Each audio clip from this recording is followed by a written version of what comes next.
Suez Crisis on October 29, 1956.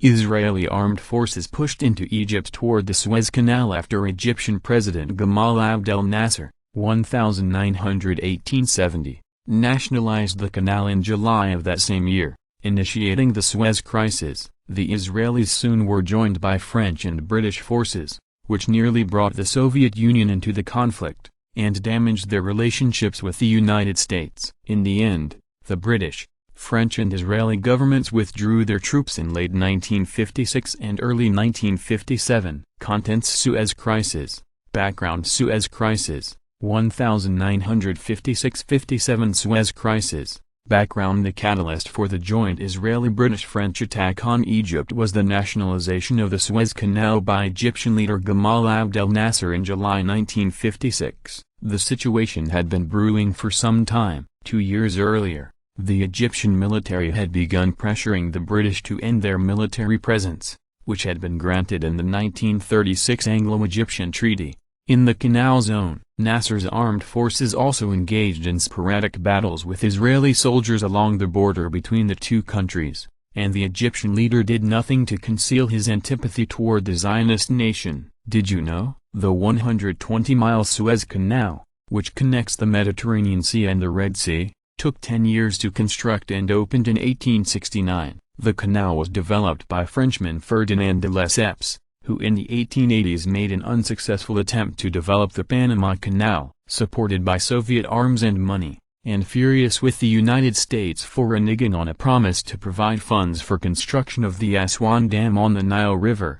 Nasser ordered the Suez Canal seized and nationalized. The British were angry with the move and sought the support of France, which believed that Nasser was supporting rebels in the French colony of Algeria, and Israel, which needed little provocation to strike at the enemy on its border, in an armed assault to retake the canal. Suez Crisis, 1956–57. The Israelis struck first, on October 26, 1956.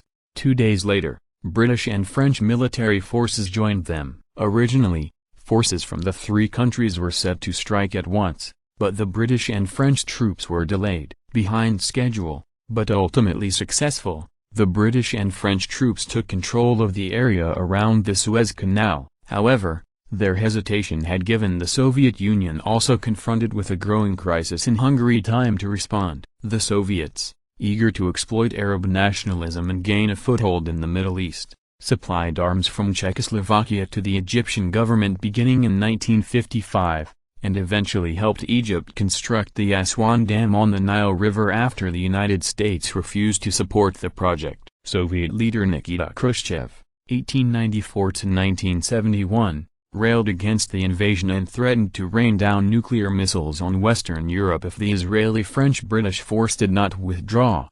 The response of President Dwight Eisenhower's administration was measured. It warned the Soviets that reckless talk of nuclear conflict would only make matters worse, and cautioned Khrushchev to refrain from direct intervention in the conflict. However, Eisenhower, 1890–1969, also issued stern warnings to the French, British and Israelis to give up their campaign and withdraw from Egyptian soil. Eisenhower was upset with the British, in particular, for not keeping the United States informed about their intentions. The United States threatened all three nations with economic sanctions if they persisted in their attack. The threats did their work. The British and French forces withdrew by December. Israel finally bowed to U.S. pressure in March 1957. In the aftermath of the Suez Crisis, Britain and France found their influence as world powers weakened.